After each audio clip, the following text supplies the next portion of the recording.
Votre émission d'analyse et de décryptage de l'actualité chaque jour sur Reflet TV, c'est du lundi au jeudi à partir des 19h50.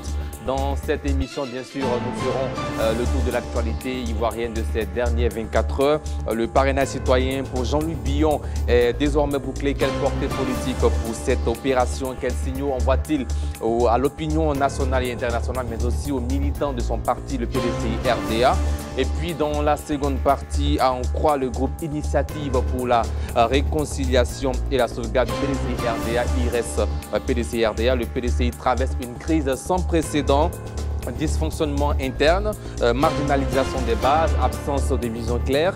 À 2 mois de la présidentielle ivoirienne, faut-il organiser des assises extraordinaires pour sauver le parti de feu Henri Konan Bédié, aujourd'hui dirigé par Tidjane Thiam? Grosse interrogation que nous analyserons au cours de cette émission avec nos invités, 4 personnalités.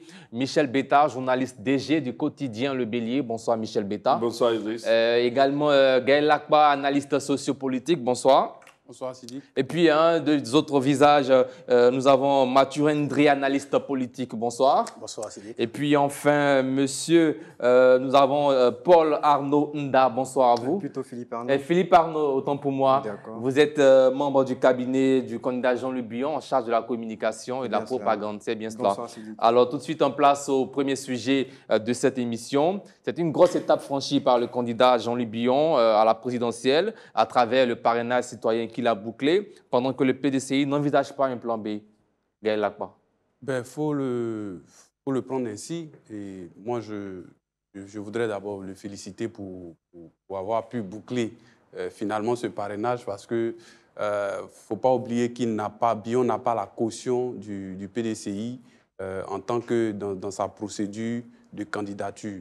On sait que le PDCI a désigné officiellement Tidjane Thiam comme son candidat, mais Billon ne l'a pas entendu de cette oreille, il s'est mis sur le terrain. C'était un défi pour lui que de pouvoir rassembler ces parrainages-là. Aujourd'hui, c'est chose faite pour tous ceux qui ont pu douter. C'est chose faite, c'est à féliciter déjà son équipe, à le féliciter lui-même pour ça. Mais ce n'est pas ça le plus grand défi, je pense. Même si ça a été ce n'est pas ça le plus grand défi, parce que Billon, il reste lui-même, c'est-à-dire un opérateur économique, quelqu'un dans le monde des affaires bien connu, mais côté politique, relativement à ses relations avec la base, il n'est pas assez représentatif, je pense. Il n'est pas assez représentatif, il a des lacunes à combler, d'autant plus qu'il n'a pas pu être candidat, même au sein du PDCI, lorsqu'il y a eu la convention. Je pense qu'en ce temps-là, il aurait pu être candidat officiellement face à Thiam, mais ça n'a pas été le cas. Il a évoqué des raisons. Mais pour moi, en tant que politique, il aurait pu aller dans la bataille. Et puis, si jamais les choses ne se passaient pas, on allait voir. Mais il n'a pas pu aller se peser vis-à-vis de Thiam et de ses adversaires. Donc aujourd'hui, sur quelle base on peut essayer de jauger la personnalité de Billon? Je ne sais pas trop, il n'y en a pas. Mais on va rester sur des spéculations. Mais toujours est-il que Billon reste toujours dans sa posture. Et ce n'est pas bien, en tout cas, ce n'est pas bien pour le PDCI en lui-même. Parce qu'au-delà de tout ce qu'on va dire, qu'on soit pro-Thiam ou bien pro-Billon ou bien pro quelqu'un d'autre, ce qui est au-dessus de toute cette affaire, c'est le PDCI-RDA. Aujourd'hui, où va le PDCI-RDA? Est-ce que le PDCI pourra être un parti, je ne dis pas avoir un candidat, mais pourra être un parti sérieux? Le PDCI a son candidat, Tidjane Thiam. Oui, non, ce sont des questions de personnes. Parce que si vous demandez à un pro-Thiam, il vous dira qu'ils ont le meilleur candidat et tout, mais pour l'instant, il n'est pas sur la liste électorale. Ce qui fait que ceux qui sont pro-Billon aussi, pour lui, il n'a pas de problème. Donc, moi, je préfère laisser ça et puis parler du PDCI et ses militants. Le PDCI même perd dans cette affaire. Parce qu'en face, il y a le RHDP, il ne faut pas qu'on oublie. Est-ce que ce PDCI-là, avec toutes ces divergences, tous ces problèmes, toute cette crise interne, pourra être un parti fort à l'élection? C'est là que je préfère laisser la question en attendant. Bien. Alors, monsieur Philippe Arnaud Nda, le candidat Jean-Louis Billon a bouclé l'opération de parrainage. Qu'est-ce que cela représenterait pour vous? C'est l'un des rares candidats indépendants de manière officielle qui a bouclé cette opération. D'accord. Merci bien, monsieur Sidik. Eh bien, avant de répondre déjà à votre question, je me permettrai de devoir déjà rebondir sur l'un des propos de notre co-débatteur qui va chuter naturellement sur la question que vous me donnez. Bon, lorsqu'on nous dit que Bion n'est pas représentatif, je me pose la question à quoi sert un parrainage, puisque le but, c'est de définir une représentativité nationale et territoriale. Bon, après 20 régions bouclées, on ne peut pas dire que le candidat Bion n'est pas représentatif parce que c'est le but du parrainage, naturellement. Et donc, présenter une personne qui a été président de la Chambre de commerce, qui a été élu maire, qui a été élu président de conseil régional, qui a été élu député, nous dire qu'il a des lacunes politiques, je veux savoir l'expertise politique, elle se trouve chez qui et où. Parce que la force d'un homme politique, c'est de tutoyer l'électorat. Et à toutes les élections, ma foi, où Jean-Luc Bion a été candidat, il les a toujours gagnés. Donc, je ne sais pas, peut-être qu'il aura le temps de nous expliquer les lacunes, mais moi, je dirais bien que le candidat Bion ne souffre d'aucune légitimité en tant que personnage politique. Et ces 20 régions bouclées sont vraiment la réponse à beaucoup d'interrogations, beaucoup de débats, de beaucoup de choses qui ont été dites.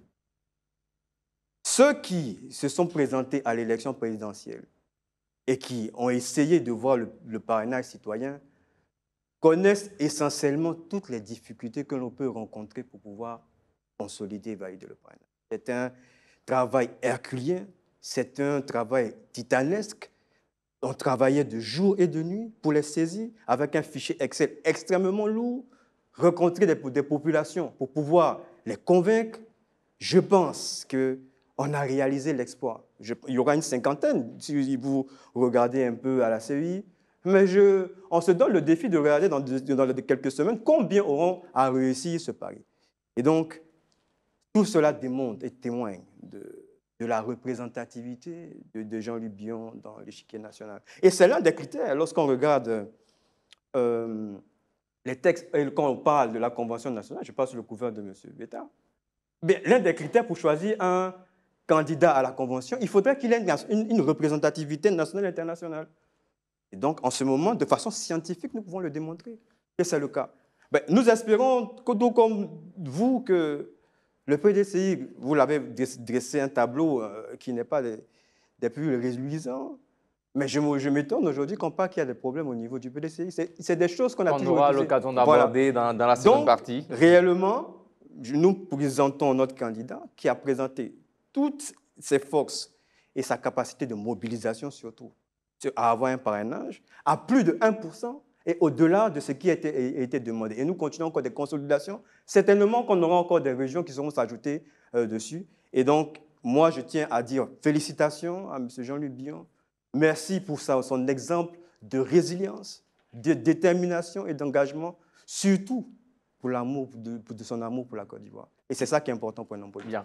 Alors, Mathurin Ndri, est-ce que Jean-Luc Bion doit ce succès au parrainage citoyen au PDCI-RDA, son parti politique, parce qu'on se demande comment a-t-il fait pour réussir cette opération en un temps record. Et puis, la communication qu'il y a eu autour, certains candidats ont réussi l'opération, mais n'ont pas communiqué parce que la réussite du parrainage ne signifie pas forcément succès ou candidature validée. Donc, grosse interrogation. Merci Sidik. Je dirais que autour du ministre Bion, il y a eu deux équipes qui ont travaillé pour le parrainage. Je fais partie, c'est vrai que je suis sur ce plateau en tant qu'analyste, mais je fais partie de l'équipe qui a coordonné ces parrainages. Avant tout propos, je tenais à remercier le candidat, le ministre Jean-Luc Bion, l'équipe qui a travaillé autour, coordonnée par le coordinateur central, M. Trinité Boka, et tous les coordinateurs régionaux. Je tenais à les féliciter pour ce travail. Vous savez, ça n'a pas été facile. Jean-Luc Bion, comme il a dit, s'il n'est pas le candidat du PDCI, il est le candidat pour le PDCI-RDA. Et étant un militant engagé du parti, nous sommes arrivés dans des zones où les militants du PDCI ont apporté leur soutien pour le parrainage. Certains délégués, certains secrétaires de section nous ont aidés d'une autre manière. Et il y a eu aussi ce qu'on appelait les CAT, les coordinateurs départementaux.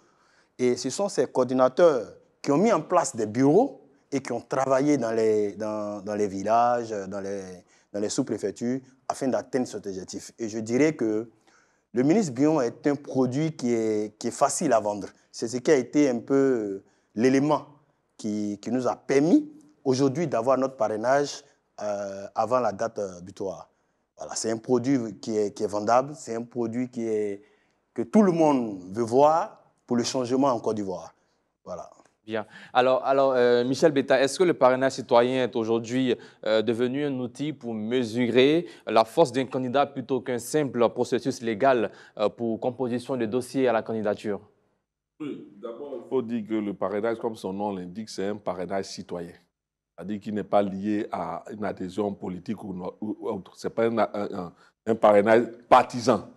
Donc, à ce niveau-là, je veux dire que chacun y va de sa manière, même bien qu'il n'ait pas les partisans de son parti, il peut y aller avec ceux qui sont des citoyens qui aspirent à certaines aspérités politiques. Donc, ça ne me surprend pas que le candidat Jean-Luc Bion puisse boucler ce parrainage-là. C'est vrai que c'est un test de popularité, mais moi, je suis nullement surpris puisque, bon, en tant que citoyen, il y a certains qui voient en lui peut-être que quelqu'un qui peut vraiment assurer l'alternance, l'alternative politique sans heurts. Mais ce que je note aussi, c'est que au-delà de ce parrainage citoyen, c'est les partisans maintenant de chaque parti qui devront déterminer la capacité du candidat à remporter une élection présidentielle.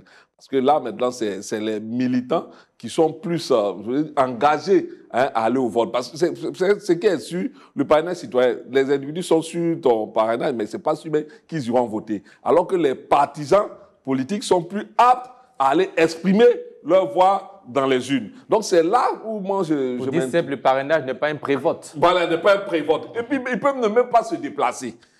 Parce qu'ils n'ont souvent ils n'ont aucun intérêt à aller voter. Parce que c'est des citoyens peut-être qui veulent voir. Bon, souvent, il y a des mécanismes qui sont faits par les candidats pour les appâter. Il y a souvent des bandes qui sont distribuées, donc ça ne les gêne pas. Qui sont interdits. Ouais, qui sont bien entendu interdits. Voilà. Donc, mais je veux dire que ça ne garantit même pas que ceux-là aillent te voter. Maintenant, ceux qui peuvent aller réellement voter leur candidat, c'est les partisans. C'est pourquoi aujourd'hui, je me dis, Jean-Luc Bion aurait pu être une alternative pour l'opposition. Mais qu'a-t-il fait pour cette opposition-là quand elle s'est retrouvée face à un pouvoir qui bloquait le processus électoral? Qu'a-t-il fait au moment où l'opposition avait besoin de toutes les énergies pour dire au pouvoir non, arrêtez cet embrigadement, cette exclusion? On n'a pas trop entendu savoir. Donc aujourd'hui, je crains fort que ceux-là ne soient pas prêts à l'adouber. Et c'est là que moi, je veux m'arrêter pour l'instant pour dire que Jean-Luc Bion, c'est vrai, il a acquis son parrainage. Ça aussi, il faut attendre que la CEI valide. Ça, c'est ses partisans qui le disent. Il faut attendre que la CEI valide ses parrainages. Donc, soit il a acquis les parrainages, mais maintenant, il s'agit d'aller au scrutin. Et pour battre le candidat du RDP, il faut une coalition assez forte autour de lui pour lui permettre d'atteindre l'objectif final. Est-ce que vous pensez qu'il est une alternative crédible? Non, l'opposition ivoirienne.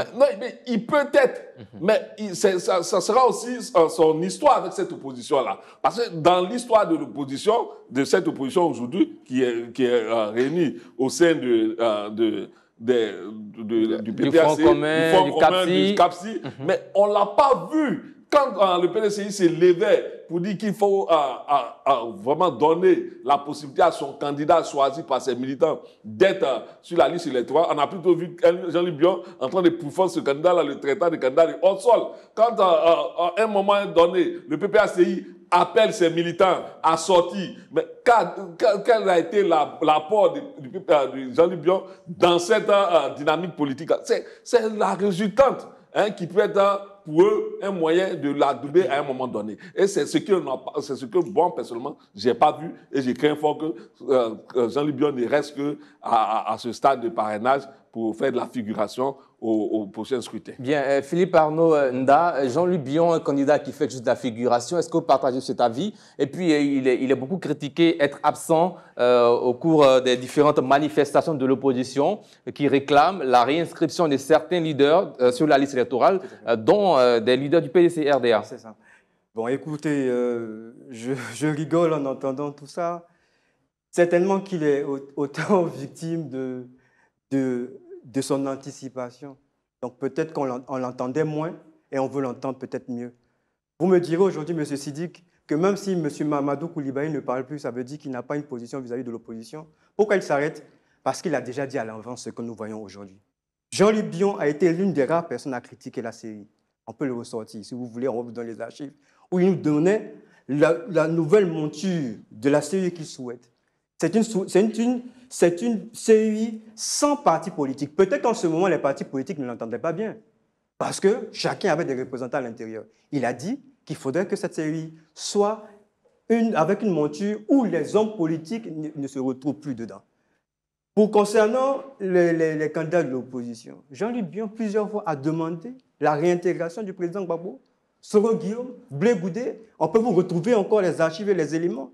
Il a déjà dénoncé depuis longtemps les dérives de la République. M. Beda est directeur de publication. En ce moment, on peut vous faire une revue de presse, lorsque Jean-Luc Bion faisait la une des journaux tous les jours, à pouvoir défendre mordicus tout ce que nous critiquons aujourd'hui, on ne va pas me dire que Jean-Luc Bion n'a pas parlé. Nous prenons l'exemple simplement de 2020. Le président Bédié, avant de lancer la désobéissance civile pour qu'il soit solidaire de ceux qui n'y étaient pas, qu'est-ce que le président Bédié a fait? N'a-t-il pas validé ses parrainages et allé chercher à déposer la validation de sa candidature? Lorsque vous savez que vous êtes dans une posture où vous n'avez pas une monture, il faudrait que vous existiez politiquement et que vous ayez une force. Là, aujourd'hui, Jean-Luc Bion démontre qu'il est une figure qui compte. Il peut discuter. Aujourd'hui, avec les partis politiques, il peut le considérer comme étant une partie prenante aujourd'hui de l'environnement politique.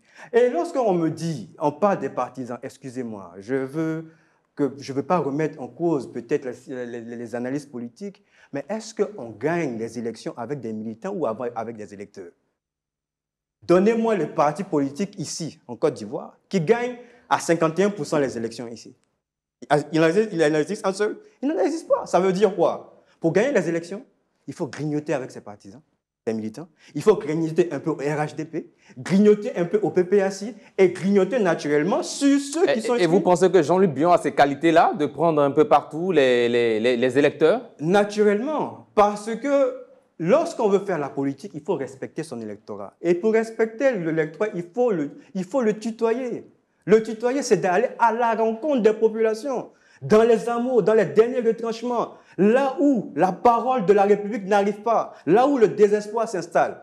Jean-Luc Bion a commencé à tourner depuis le pays. On l'a vu à Boaké-Bessélikro, un village que peut-être beaucoup ne connaissent pas. On l'a vu à Boaké, on l'a vu dans l'Est, comment ça s'appelle, de Bouna Doropo, c'est-à-dire à la frontière jusqu'à descendre au niveau de la Mée. On a vu Jean-Luc Bion de Mans à descendre jusqu'au niveau du Lot-du-Bois. Regardons ensemble, s'il vous plaît, M. Siddiq, combien d'acteurs politiques sont en train de tourner aujourd'hui? On veut attendre à 2 semaines des élections. On a vu Thiam également qui menait des tournées depuis son arrivée. Mais excusez-moi, je suis assez cartésien. En ce moment, il ne tourne plus. Le PDC, il ne tourne plus. On est à 2 mois actuellement des élections. Je pense que tous les états-majors doivent aujourd'hui montrer qu'il y a du dynamisme. Mais aujourd'hui, nous regardons, il y a de l'immobilisme. Jean-Luc Bion, on peut tout le critiquer, mais c'est le seul en ce moment qui est en train de faire des tournées. En tout cas, personnellement, je n'en ai pas vu d'autres. Est-ce que vous pensez que les populations resteront insensibles lorsque une personne vient vers elles et même à leur porter le message, à les saluer, à voir leur quotidien, à manger avec eux, à boire leur eau, à voir leurs difficultés pour les porter? Le peuple n'est pas dupe. Bien, on verra cela au soir du 25 octobre 2025. Alors, Gaël Lakba, la candidature de Jean-Luc Bion, c'est vrai qu'il a franchi une étape très importante à travers le parrainage citoyen. Voyez-vous une candidature de figuration ou une figure qui compte dans ces élections à venir en Côte d'Ivoire? Bien, je vais en venir, je vais finir sur la question de savoir si c'est un candidat qui peut juste faire de la figuration, mais bien avant, je voulais revenir un peu sur ce que mon co-débatteur a dit tout à l'heure après ma première prise de parole. Vous savez, Jean-Luc Bion, c'est vrai aujourd'hui, c'est un indépendant. Mais ce n'est pas un indépendant comme tous les autres indépendants qu'on puisse connaître, comme Vincent Tobi, ou bien, comme on appelle, Assalé, Tiemoko et tout ça. On connaît bien le parcours politique de Jean-Luc Bion. On connaît bien son parcours politique. Il a passé presque tout son temps au PDCI. C'est un gros cadre du PDCI. Et aujourd'hui, aller à une élection en tant qu'indépendant, déjà, je pense que pour lui, ça crée quelque part, c'est un handicap. Parce que le PDCI a un appareil. Le PDCI a un président. Le PDCI a déjà un candidat. Quand lui, il s'en va être candidat indépendant, c'est clair qu'il va forcément puiser dans la base du PDCI. Mais est-ce qu'il n'a pas de fortes chances d'avoir un bon score à ces élections quand le candidat du parti n'est pas éligible pour Je ne pourrais pas m'aventurer à ce niveau-là. Parce qu'effectivement, on parle de parrainage. Mais les parrainages même en question, tous ceux qui ont fait le parrainage, qui ont été candidats déclarés, la plupart vous disent aujourd'hui qu'ils ont déjà bouclé leur parrainage. Quel que soit celui que vous prenez aujourd'hui, si vous lui demandez, il vous dira qu'il a bouclé. C'est de la communication. Mais qui valide? C'est le Conseil constitutionnel qu'on attend tous. Donc, pour l'instant, ce n'est que le camp Bion qui dit qu'il a validé à ce niveau-là.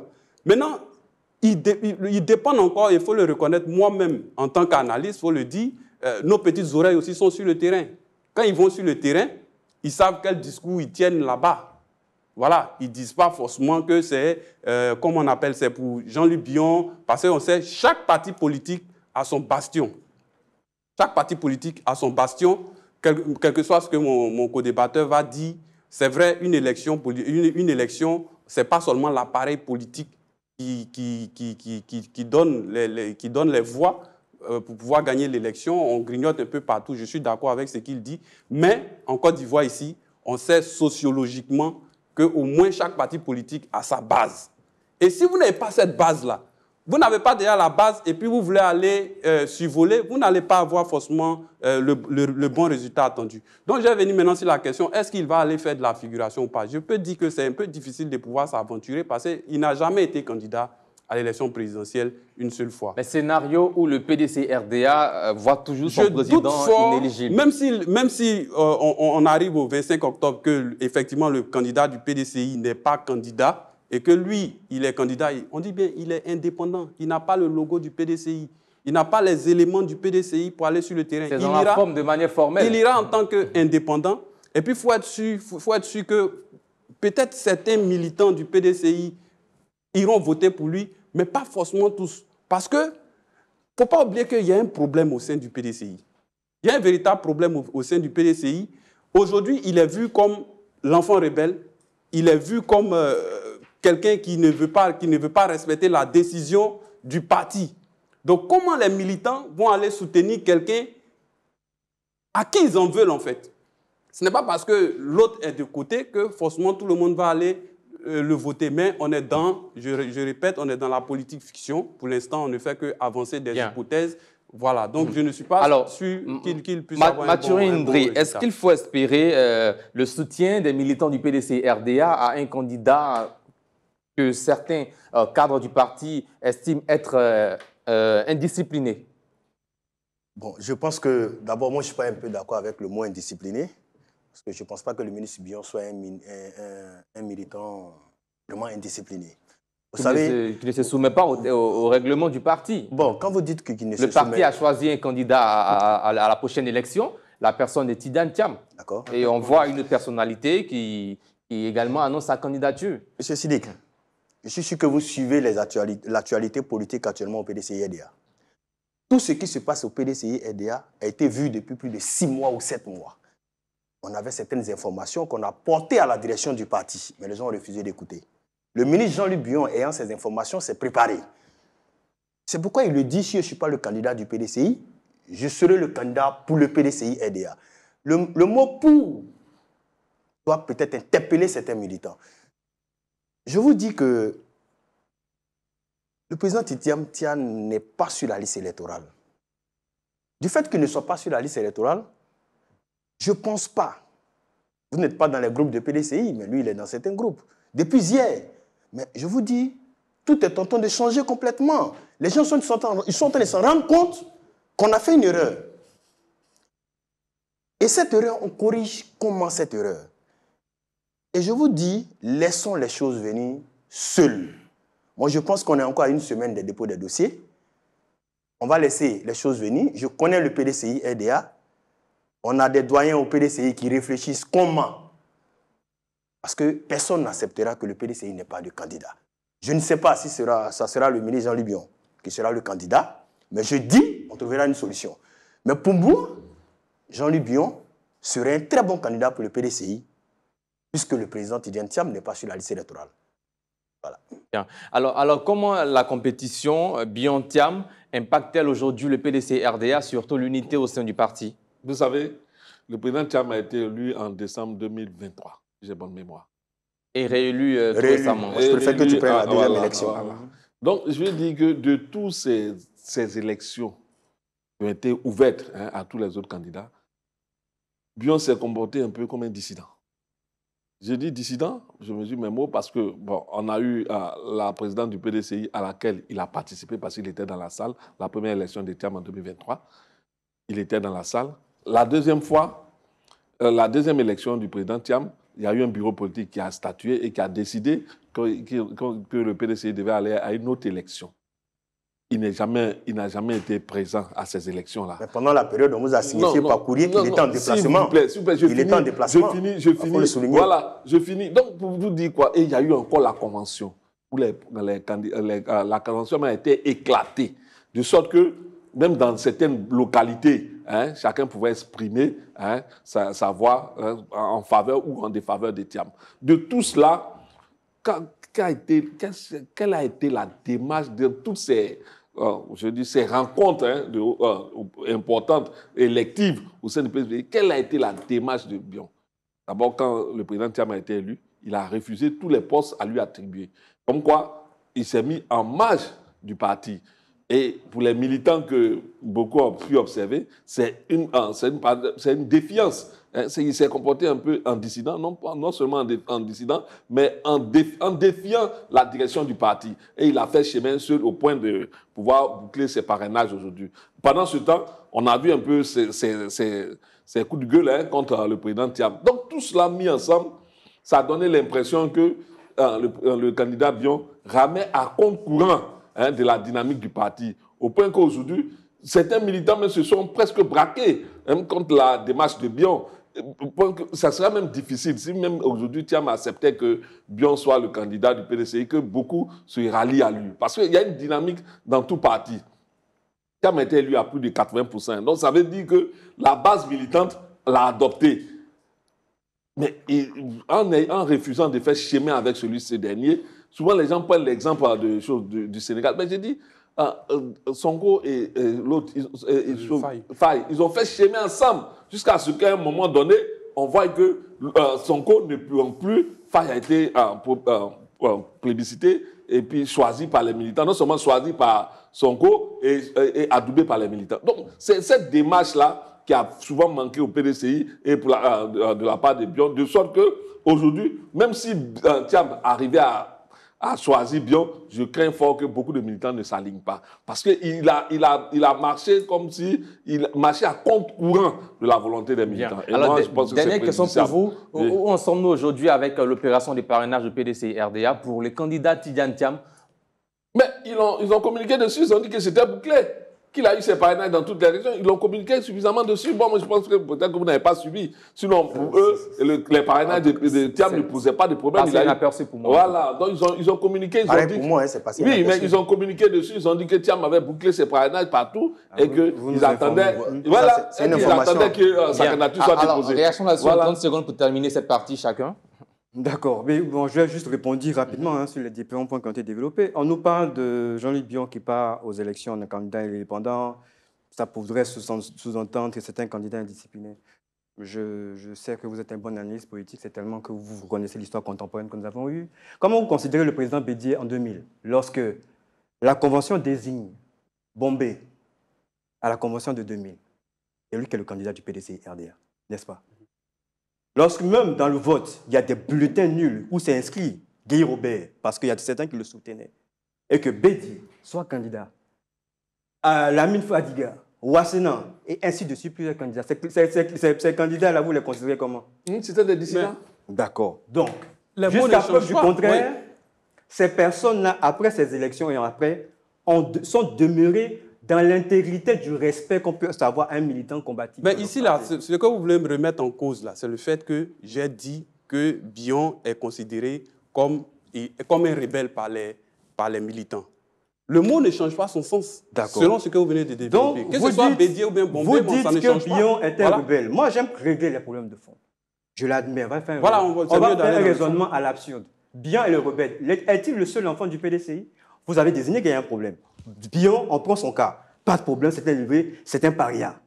À part lui, il n'y a pas d'enfant discipliné au PDCI qui puisse prendre la place. Nous-mêmes, on souhaite qu'il y ait une autre personne à sa place, parce qu'il est rebelle, selon vous. Qui est, à part le président Thiam, qui est folklore, tous ceux qui sont autour de lui sont des enfants indisciplinés? Non, mais ça dépend de la... On aura l'occasion de revenir. Vous comprendrez avec nous. Alors, le problème de fond, c'est parce que vous le dites, oui. Il a une ambition. Oui. D'autres ont des ambitions. Certainement qui sont freinés à l'élan peut-être qu'ils n'ont pas le courage d'être désignés comme des parias comme Jean-Luc Bion.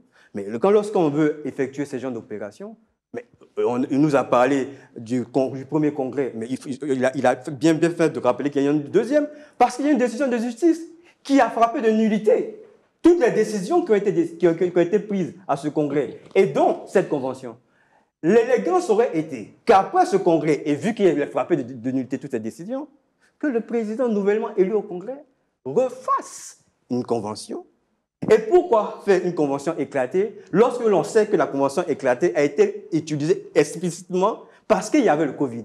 Alors, on pouvait faire le même modèle que le congrès, n'est-ce pas, qu'il a élu? Alors, on revient juste après. Donc, on va marquer une courte pause. On revient juste après pour la suite de ce débat. Merci. Voilà, nous sommes de retour de la pub et puis dans cette seconde partie, nous parlons toujours du PDCI-RDA. Est-ce qu'il y a nécessité d'organiser des assises extraordinaires au sein du parti? C'est la grosse interrogation qu'on vous pose d'ailleurs, Mathieu Hendry. Bon, connaissant le PDCI-RDA, chez nous, on ne va pas parler d'assises parce que chez nous, c'est un bureau politique. Si vous voyez, depuis un certain moment, il y a plusieurs groupes qui font des sorties pour demander l'organisation d'un bureau politique, c'est parce qu'il y a problème. Et chez nous, quand il y a un problème, il revient au président du parti de convoquer un bureau politique. Peut-être c'est ce que vous appelez assise, pour que les cadres qui sont membres du bureau politique puissent essayer de débattre et trouver une solution. Et pour moi, présentement, je pense qu'il est nécessaire que le président du parti, le président Tidjane Thiam, donne sa caution pour l'organisation d'un bureau politique afin d'aider le PDCI-RDA à sortir de ce problème que nous vivons actuellement. Parce qu'il faut dire, ça y va de sa crédibilité. En tant que président, on a vu ici le président Bédier, à chaque fois qu'on avait des petits soucis et autres, il convoquait des bureaux politiques afin qu'on puisse échanger et trouver des solutions. Et donc, pour moi, il est impérial, il est vraiment très, très, très nécessaire, très urgent même qu'il y ait l'organisation d'un bureau politique. Bien. Alors, bien avant de vous poser des questions, nous allons suivre cet élément de la rédaction qui revient sur une conférence de presse animée hier à Abidjan par l'Initiative pour la réconciliation et la sauvegarde du PDCI-RDA, IRES PDCI-RDA, qui fait des recommandations au parti et qui fait également l'état des lieux du PDCI-RDA. On regarde et on revient juste après. Les anciens membres du mouvement des élèves et étudiants de Côte d'Ivoire, aujourd'hui regroupés au sein de la coordination des cadres du PDCI et de l'Initiative pour la réconciliation et la sauvegarde du PDCI-RDA, ont pris la parole. Ces militants, fidèles au parti, ont exprimé leur inquiétude face au dysfonctionnement qui fragilise le PDCI-RDA et ternit son image. Nous notons une violation flagrante et répétée de nos statuts et de notre règlement intérieur qui constituent les piliers de notre organisation, ce qui nous éloigne de nos objectifs fondamentaux. Le non-respect de certaines dispositions statutaires et réglementaires, une absence de vision claire et de stratégie cohérente. Le parti navigue à vue, sans feuille de route claire ni objectifs définis, déployés et connus des militants. Des pratiques internes qui étouffent la démocratie. Les processus de décision sont de plus en plus centralisés au niveau d'un cercle restreint, excluant certains militants. Les débats contradictoires internes sont devenus de plus en plus rares ou étouffés. La voix de ceux qui ne s'alignent pas est ignorée, voire réprimée. La gestion des ressources et les nominations à des postes clés manquent de pertinence. Des soupçons de favoritisme sapent la confiance et découragent l'engagement des militants désintéressés. La transparence dans la gestion des ressources financières n'est pas nette. La désignation des candidats aux élections législatives et locales ne se fait pas souvent conformément aux dispositions statutaires et réglementaires. Un éloignement de la base et des réalités du terrain. La direction du parti semble déconnectée des préoccupations quotidiennes des militants et de celles du peuple ivoirien. Notre communication interne et externe souffre de clarté et d'efficacité. Nous peinons à mobiliser nos troupes et à convaincre l'opinion publique de la pertinence de nos choix et de nos actions. Des incidents politiques et controverses répétées. Mais à 1 mois et demi des échéances, une question demeure. Le parti de Thiam peut-il réellement partir à la conquête du pouvoir dans la division? Voilà, Michel Betta, quel est aujourd'hui l'état des lieux que vous faites du PDC-RDA qui voit son président hors du pays? Le parti est à l'arrêt selon certains militants. Ça me fait sourire parce que je me dis que tout comme tout parti qui se respecte, le PDC a des structures. Ils sont la présidence et tous les organes statutaires. Tout cela fonctionne jusqu'à ce jour. Moi, je n'ai pas encore vu au sein du PDCI un organe statutaire s'élever pour demander une activité autre que ce que le président fait jusqu'ici. Voyez-vous, les statuts du PDCI sont clairs. Il y a certaines instances, il y a certains groupes, il y a une qualité de militants qui peuvent demander et exiger un bureau politique en dehors du président. Donc, tous ceux-là sont dans les rangs. Moi, je pense que, en fait, le problème du PDCI vient plus de ceux aujourd'hui qui ne veulent pas s'inscrire dans la dynamique épousée par les militants. Parce qu'il ne faut pas oublier qu'on a l'expérience du président qui nous dirige aujourd'hui, le président Alassane Ouattara. Quand il s'est retrouvé à un moment donné dans cette posture d'être exclu, ces militants ont fait bloc. Au point qu'aujourd'hui, on le voit être président de la République. On pense que ça s'est fait ex nihilo. Ça s'est fait par un combat. Si le PDCI, qui à un moment donné, par la voix de ses militants, a estimé que le président Tidjane Thiam est en même de le ramener au pouvoir, au regard de tous les militants, tous les cadres qui étaient là, y compris Jean-Luc Bion, il appartient à ces militants-là de faire bloc autour de lui afin que sa candidature soit retenue et qu'il puisse remporter ces élections-là de 2025 pour ramener le PDCI au pouvoir. Parce qu'il ne s'agit pas pour le PDCI de faire de la figuration à une élection. Moi, je dis, souvent j'entends certains dire que Bion sera le KKB de 2025. Parce qu'on a vu un candidat comme KKB aller en compétition avec le président Ouattara. On a vu les résultats que ça donnait. Mais ce n'est pas au nom du PDCI. Bien entendu, il était cadre du PDCI et qu'il allait à cette compétition-là. Donc, c'est vous dire que le PDCI ne veut pas faire à ces élections de la figuration. Donc, il a choisi le candidat qui a même de le ramener au pouvoir. Moi, je pense que ces voix discordantes qui s'élèvent aujourd'hui sont de nature à faire le lit de l'adversaire, c'est-à-dire du parti au pouvoir, plutôt que celui du PDCI. Est-ce qu'il faut organiser un bureau politique pour toutes ces questions évoquées au sein du parti? Mais le PDCI a tenu son bureau politique quand? Donc on parle d'un dysfonctionnement au sein du PDC-RDA. Non, mais c'est pourquoi je dis ce dysfonctionnement, c'est dans la tête de président absent, porte-parole principal absent. Non, quand vous dites le président absent, c'est surprenant. En plus même d'être absent, il n'est pas sur la liste électorale. Non, s'il te plaît, absent de quoi? Le président en déplacement. Ça fait 3 mois. En déplacement, c'est être absent. C'est comment tu es absent. Mais ça fait 3 mois. C'est pas absent. Depuis l'absence de Tidjane Thiam, la dynamique qui était installée dès son arrivée n'est plus la même qu'aujourd'hui. Le président demande des garanties pour revenir. Vous dites qu'il est absent. La question de son absence, il a dit être menacé. Il a parlé de sa sécurité. Mais ça ne veut pas dire qu'il ne dirige pas le parti. Il y a le secrétaire de sécurité qui est là. Pour vous, le PDCI va bien. Pour moi, jusqu'à preuve du contraire, tant que les instances du parti fonctionnent bien, parce que c'est des instances statutaires, et que les militants s'accordent avec les instances, le PDCI va bien, à moins qu'on me prouve le contraire. Excusez-moi. Monsieur Betta, moi j'ai une question. Vous connaissez le PDCI comme moi. Dites-moi, vous me dites tout à l'heure que toutes les structures du PDCI fonctionnent bien. Dis-moi, est-ce que les structures des femmes fonctionnent? Vous avez déjà vu Sita Koulibaly aller en mission. Vous avez vu Yaka Véronique aujourd'hui en train de tourner dans la Côte d'Ivoire. Parler aux femmes. Non. Mais les JPDCI, excusez-moi, les JPDCI, les 3 JPDCI, depuis 2021, que Innocent Yao a fait sa tournée à l'ouest, aucun membre de la JPDCI n'a encore tourné dans ce pays. Personne, je vous dis. Donc ça veut dire que... Non, mais écoutez, laissez-moi terminer. Laissez-moi terminer. Ces jeunes sont en prison. Monsieur Beta, laissez-moi terminer. Vous connaissez le PDCI, je connais le PDCI, je vis le PDCI comme vous. Aujourd'hui, toutes nos structures sont mortes. Mais ils sont en prison. Mais on ne parle pas bien avant la prison. C'est parce qu'ils ont tourné qu'ils sont en prison. Non, mais dis-moi. Bien avant la prison, le président Innocent Yao a demandé plusieurs fois à la direction du parti de pouvoir les mettre en mission pour aller rencontrer les coordinateurs. Vous arrivez aujourd'hui dans des zones, les coordinateurs même sont perdus. Le PDCI n'existe que de nom dans les sous-préfectures. Je ne sais pas de quoi tu tiens tes informations. Bien, Philippe Arnaud. Tous ceux-là, ils ont tourné, c'est pourquoi ils sont en prison. Allez-y. Vous avez la parole. Les cadres du PDCI se sont traqués. Merci Michel Bétan. On le dit. Ils sont traqués. Le secrétaire exécutif est là. Hein. Il est au pays, non? Si on doit traquer les cadres. Ceux qui sont traqués, donc pour toi, c'est né. Bien. Merci Michel Bétan. Allez-y, vous avez la parole. Merci beaucoup, M. Sidik. Lorsque je fais le constat de tout ça, je trouve que le ministre Jean-Louis Billon a eu raison trop tôt. Franchement. Une fois de plus. Franchement.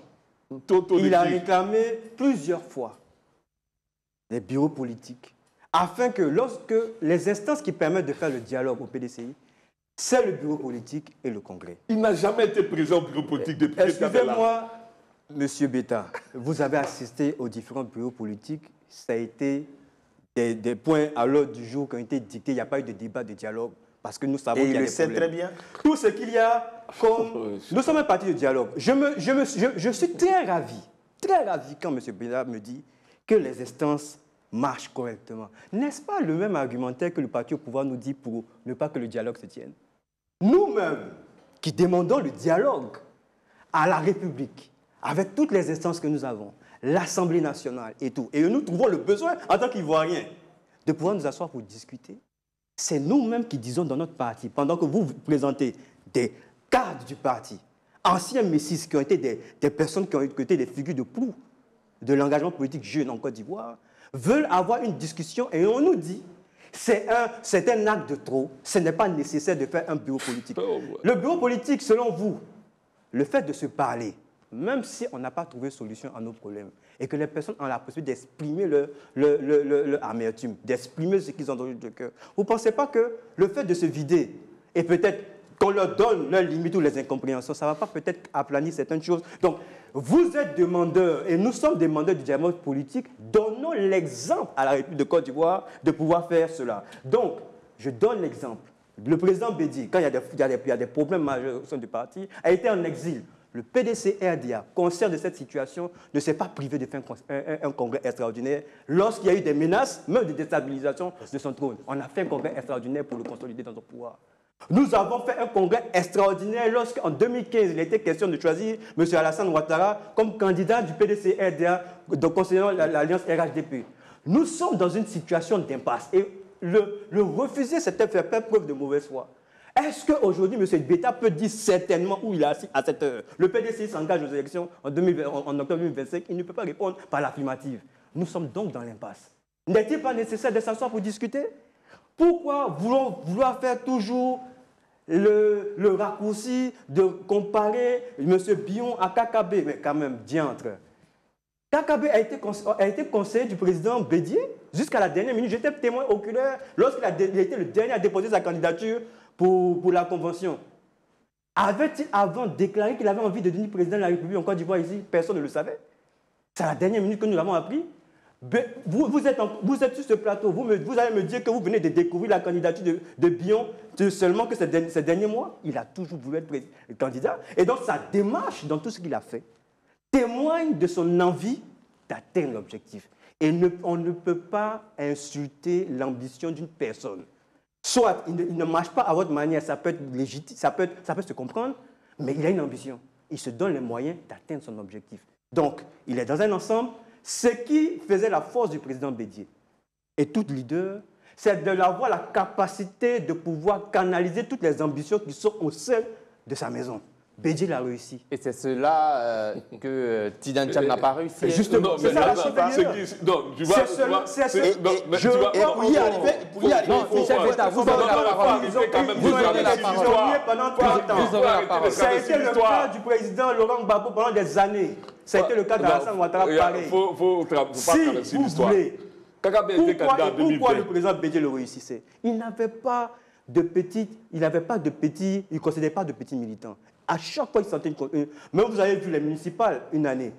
Tous ceux qui avaient des positions divergentes vis-à-vis des choix, il les a rencontrés tous pour discuter, pour savoir ce qu'ils avaient.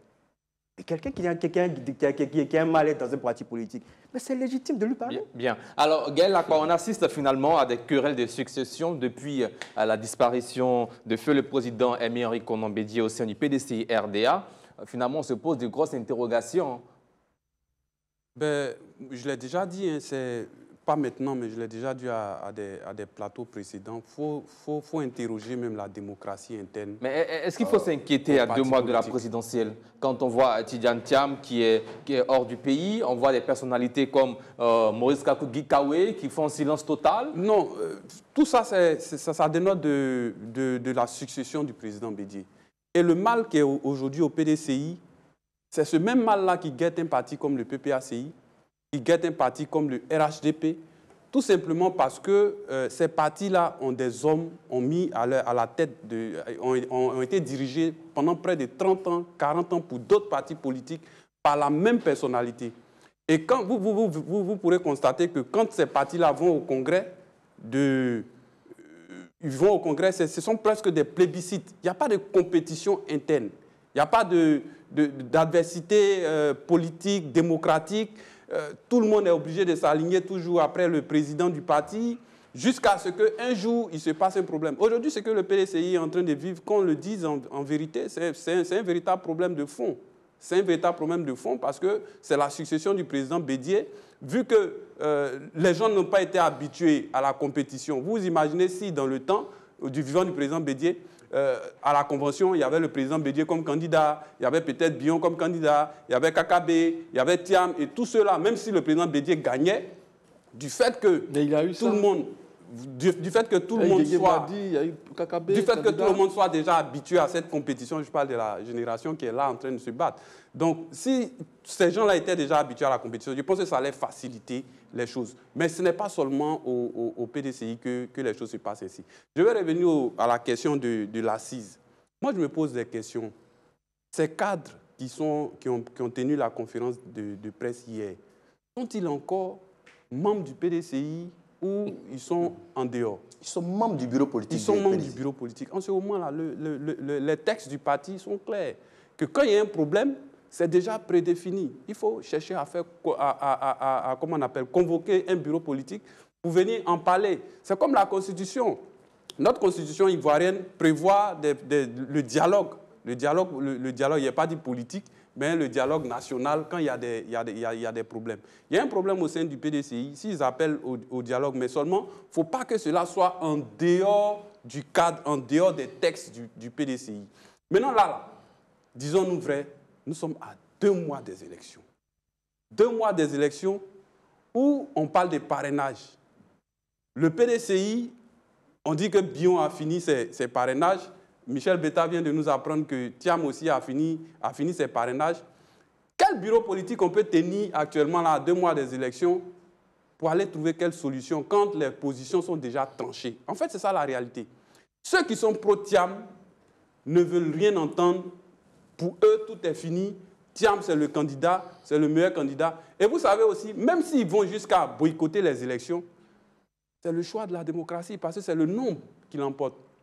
Mais de l'autre côté, Bion, c'est vrai qu'il n'a pas l'appareil, mais comme vous l'avez dit tout à l'heure, il pourra s'arranger pour être un candidat. Mais c'est ce que je disais tout à l'heure, il ne sera pas un candidat sérieux parce qu'il n'est bon, sérieux, le mot un peu... J'avais répondu aussi. Hein. Ah, ouais, non, il ne pourra pas... Il ne pourra pas peser... À l'entendre, ça veut dire qu'en Côte d'Ivoire ou en Afrique, un indépendant ne peut pas gagner une élection présidentielle. Il ne pourra pas peser. Il ne pourra pas peser. Et là, en ce moment-là, il sera juste candidat pour être candidat. Bion a besoin de l'appareil du PDCI. Mais pour le faire, je pense qu'il faut que... Il y a beaucoup de façons de faire. Il y a beaucoup de façons. Et vous pouvez me proposer une manière? Il faut entrer dans les réseaux. Le réseau, c'est quoi?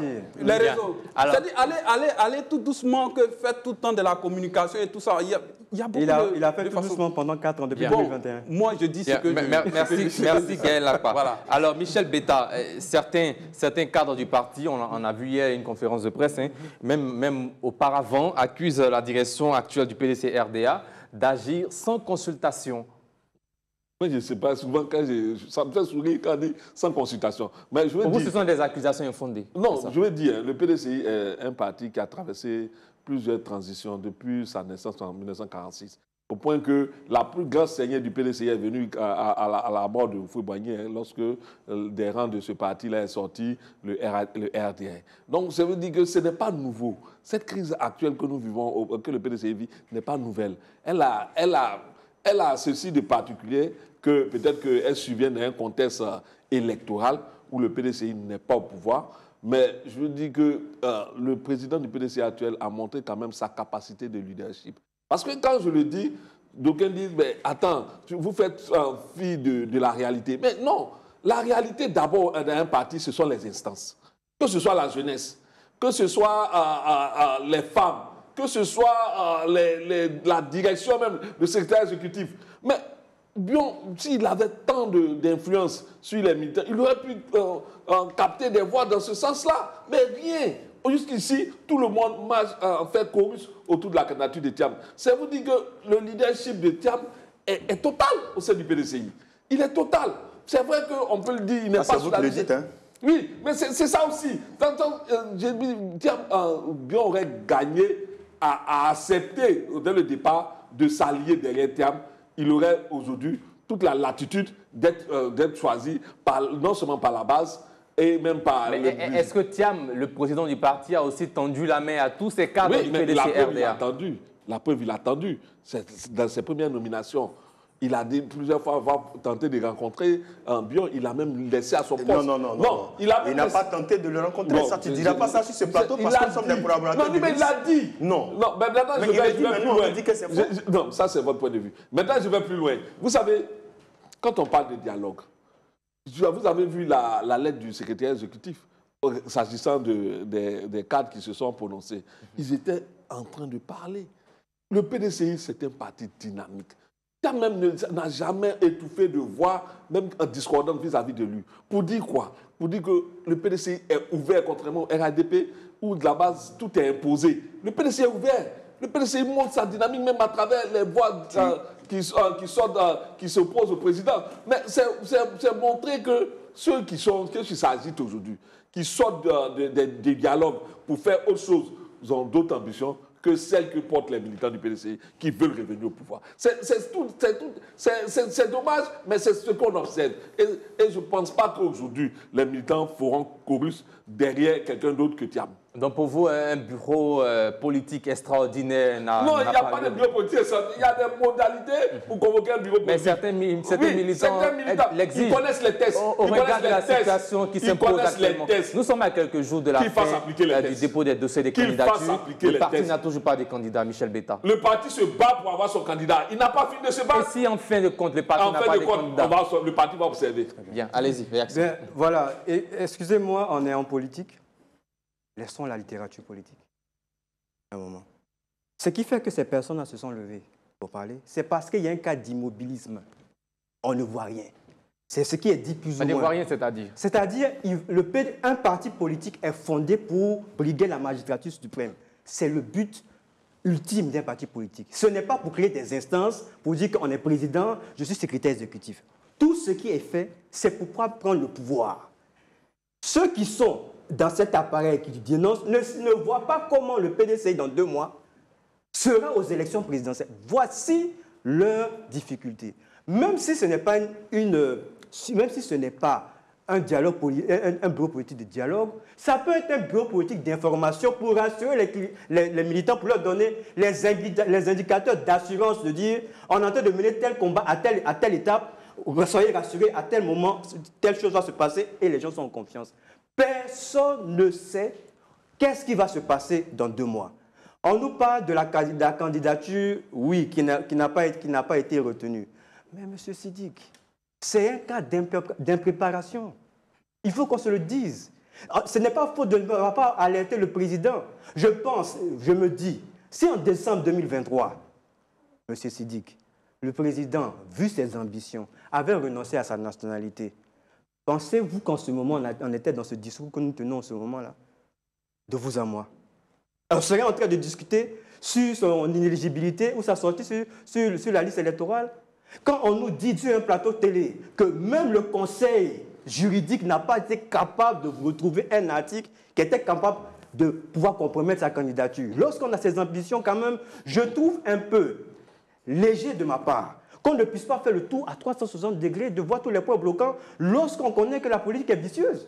Ce sont des b.a.-ba qu'on doit avoir. Donc, lorsque une personne, lui-même de son impréparation, n'a pas pu être candidat, est-ce que tout le parti doit subir cette faute personnelle? Et si on ne peut pas le faire, comme je le dis, on discute, si on voit qu'il y a d'autres choses qui ne peuvent pas se faire, parce que nous sommes en train de faire le front commun, je le dis très honnêtement, les problèmes sont différents. Le président Laurent Gbagbo, Charles Bégoudé et Soro Guillaume, eux, ont une impossibilité d'une condamnation. Mais si demain, on fait une RLE, mais le problème du président Tidjane Thiam est réglé, est-ce qu'il y a le même problème que les autres? Mais pourquoi il y a eu ce problème? Parce qu'il y a eu une impréparation. Donc, parce qu'il n'a pas eu la bienséance de régler le problème en amont, tout le parti aujourd'hui doit être gelé. Mais quel combat qu'on mène? Le combat va se régler lorsque on va faire une prochaine RLE qui va s'inscrire dessus. Mais on est en démocratie, et je dirais que malheureusement on est en démocratie, et comme on le dit, c'est la dictature du nombre. Donc aujourd'hui, vous pouvez souffrir du fait qu'une bonne partie du PDCI aujourd'hui se reconnaît en Thiam. Et moi, je dénonce le fait que, je dénonce un peu le fait que Bion n'ait pas pu compétir réellement.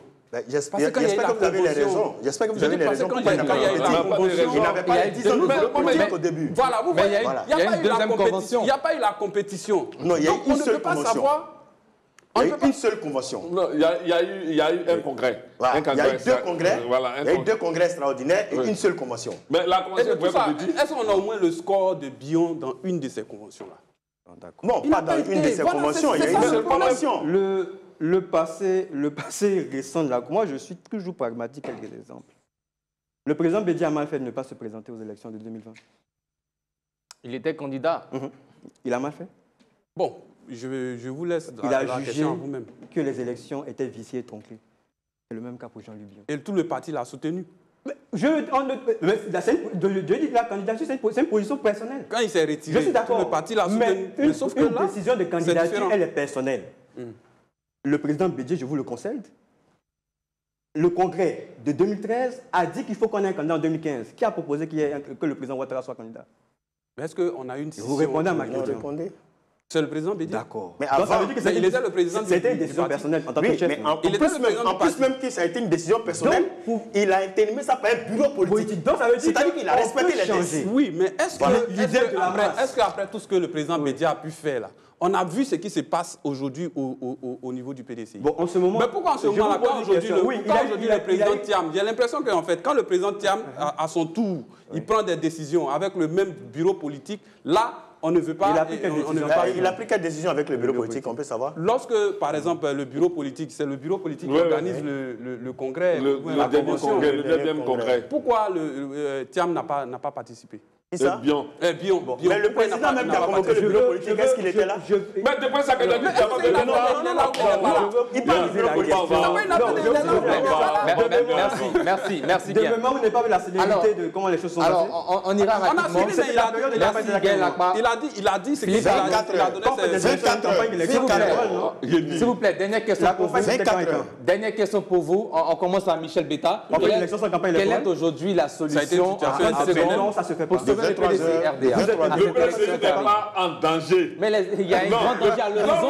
La présidentielle, mais la présidentielle, le parti est dynamique. Ils ont fait une marche pour réclamer l'inscription de leur président sur la liste électorale. Ils ont fait une deuxième marche avec le Fonds commun pour réclamer l'inscription de leur candidat sur la liste électorale. Ils ont réclamé, mais ce n'est pas fait. Mais ils sont dans cette dynamique-là. Mais il faut aller jusqu'au bout. de la réclamation. Il ne faut pas maintenant se plier aux déshydratants du pouvoir en place. Non, mais je dis qu'aujourd'hui, nous sommes dans une autre, il y a une autre dynamique qui s'inscrit en Côte d'Ivoire. C'est clair que le président Ouattara est dans un 4e mandat illégal et il se permet d'exclure des candidats capables de le battre. Mais attends, on ne va pas se plier à ces déshydratants-là sous prétexte que tel exclu, il faut chercher un plan X ou bien un plan Y. Il faut se battre pour que la justice soit la même pour tout le monde. On ne veut pas cautionner que ce pays-là soit même question une justice pour vous, Gaël, variante. La question aussi. Bien, quelle est la solution aujourd'hui pour sauver le PDC RDA? Honnêtement, pour vous, le PDCI va bien? Non, pas forcément, parce que c'est clair que si je dis que le PDCI va bien, c'est que ce n'est pas honnête. Aujourd'hui, au niveau du PDCI, il y a un problème de fond. Mais ce problème-là, je pense que, au regard de leur texte, ils ont fini par élire un président. Après avoir fini de désigner leur président, ils ont désigné leur candidat. Vous voyez, par exemple, j'ai fait un parallèle avec la situation au PPACI. C'est presque la même chose. Le PPACI a son président qui est le président Gbagbo. Ils ont désigné leur candidat, Laurent Gbagbo. Quand aujourd'hui Awadon Melo sort et qu'il se rend candidat, vous voyez le bruit que ça fait. C'est la même chose, en fait, au niveau du PDCI. Moi, je dis, quand on est dans un parti politique, qu'on dit être démocrate, il faut qu'on le soit jusqu'au bout. Du moment où vous êtes dans une organisation et que la masse, c'est-à-dire la plupart de tous les responsables, tous les militants sont d'un côté, votre point de vue, c'est vrai, il existe. Mais il ne faut pas plomber en même temps tout le parti. Parce qu'aujourd'hui, se mettre en position de dissidence vis-à-vis de ce qui a été fait dans les textes, c'est un peu compliqué quand même. Alors, solution pour le PDC-RDA, 15 secondes rapidement. La seule solution, c'est d'amener nos doyens sages à amener le président Tidiane Thiam à organiser un bureau politique et qu'on se parle et qu'on trouve une solution. Il nous reste 8 jours et c'est possible. S'il veut sauver le PDCI, s'il a un amour pour le PDCI, l'héritage de son grand-père, qui donne des instructions, pour l'organisation d'un bureau politique afin de pouvoir se vider, afin de pouvoir se libérer et qu'on trouve une solution afin que le PDCI ait un candidat. Moi, je préfère qu'on adopte la démarche de la cohérence. La cohérence, c'est que si nous demandons un dialogue politique dehors, on fait un dialogue chez nous.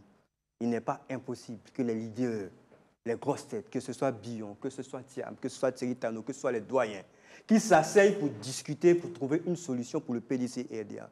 Cet exercice n'a jamais été fait depuis.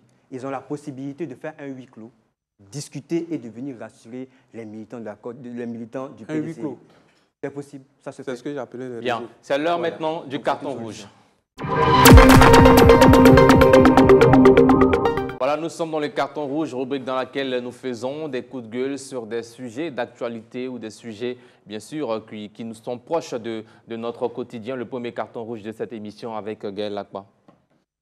Alors, je vais faire mon carton rouge aujourd'hui contre certains cadres politiques de certaines régions relativement au développement. Vous savez, dans le temps, lorsque le président Oufoué formait son gouvernement, il faisait tout pour que toutes les régions soient représentées dans ces gouvernements-là. Ce n'était pas anodin. C'était pour que le développement puisse toucher ces régions. Ce n'est pas pour qu'un seul individu soit riche. Moi, je fais beaucoup le tour de la Côte d'Ivoire. Dernièrement, j'étais au nord, plus précisément à Tafiré. J'ai été, vous voyez comme je suis habillé, c'est un hommage à ce peuple-là, parce que j'ai été agréablement surpris. À Tafiré, tout est bitumé.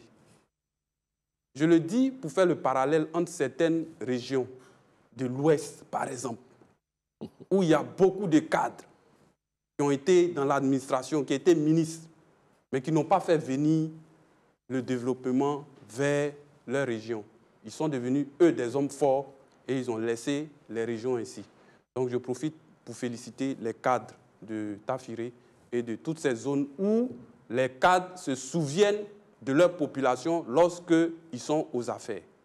Bien, Michel Beta, carton rouge. Oui, moi, mon carton rouge, parce que vous savez, le gouvernement a pris récemment des mesures pour interdire les véhicules à des plaques banalisées.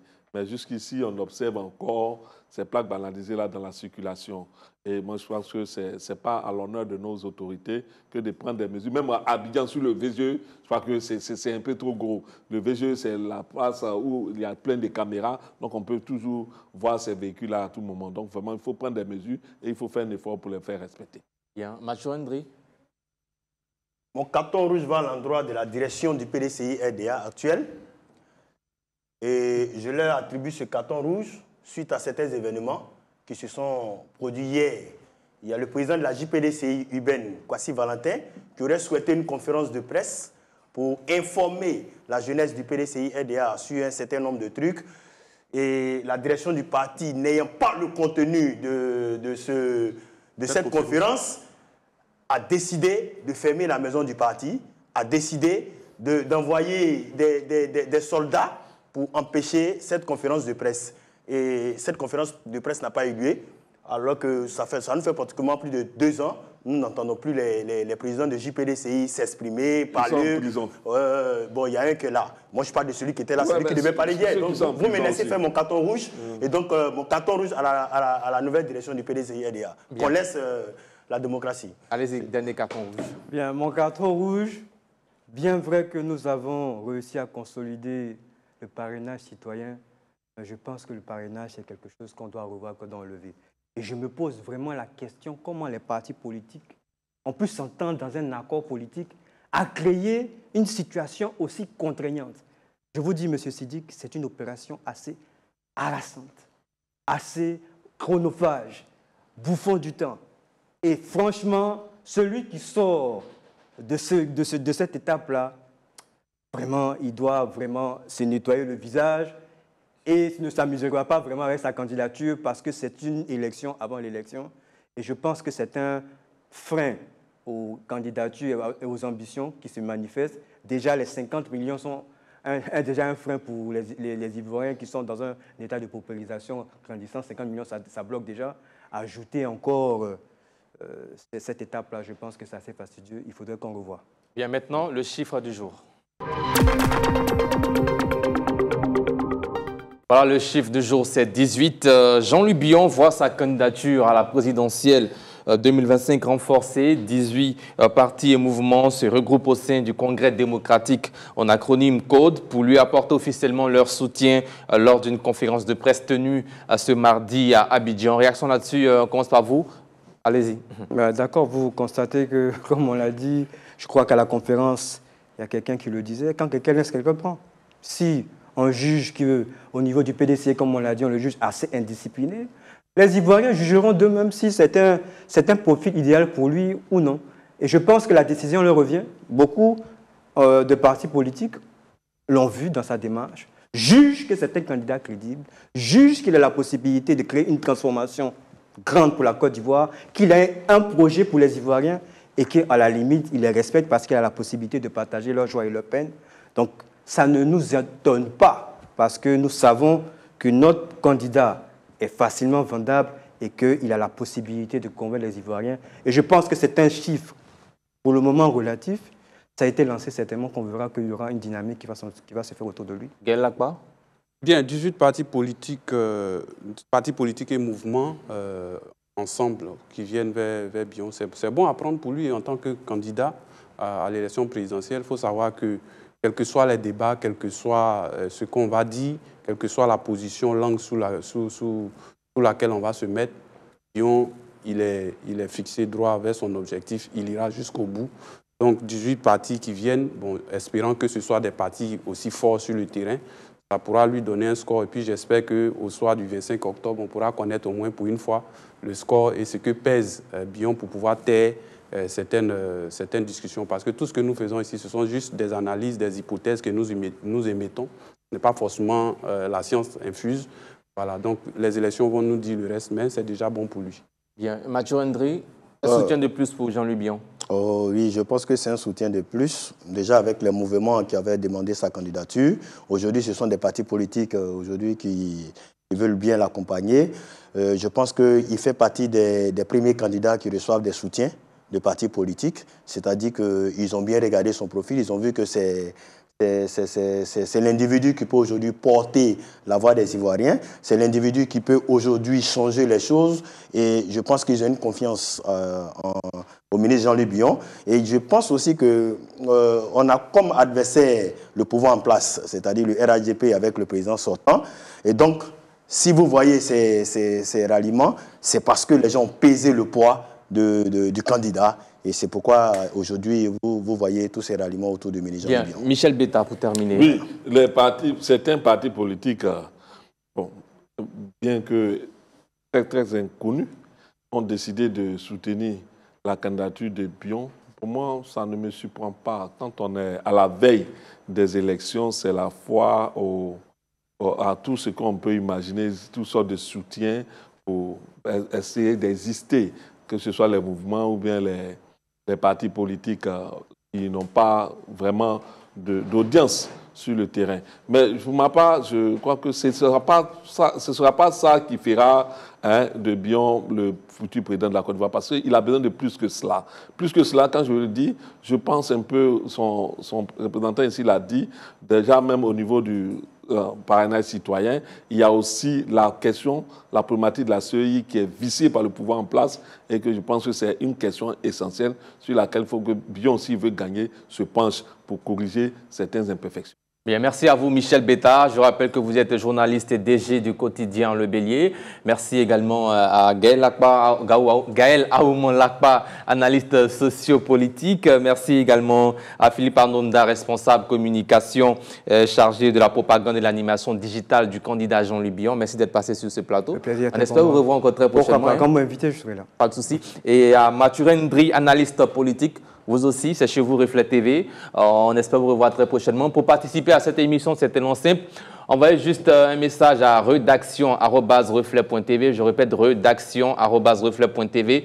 Tout en minuscule pour exprimer votre désir de participer à cette émission. Et vous serez bien sûr sur ce plateau, pourquoi pas. Merci à toutes les équipes techniques et rédactionnelles qui ont participé à la préparation de cette émission réalisée par Maxwell Begré. Rendez-vous demain 19h50 pour un autre numéro d'Entre-deux News, votre émission d'analyse et de décryptage de l'actualité sur Reflet TV 337 sur Canal+, et 437 sur Free également. Émission à retrouver sur Facebook et YouTube Reflet TV, sur notre site internet www.reflet.tv, également sur la TV d'Orange. Chaque jour, vous êtes près de 5000 personnes à suivre cette émission à son terme sur Facebook. Merci à vous de votre constante fidélité à notre chaîne. Que Dieu veille sur vous et sur la Côte d'Ivoire. Bonsoir.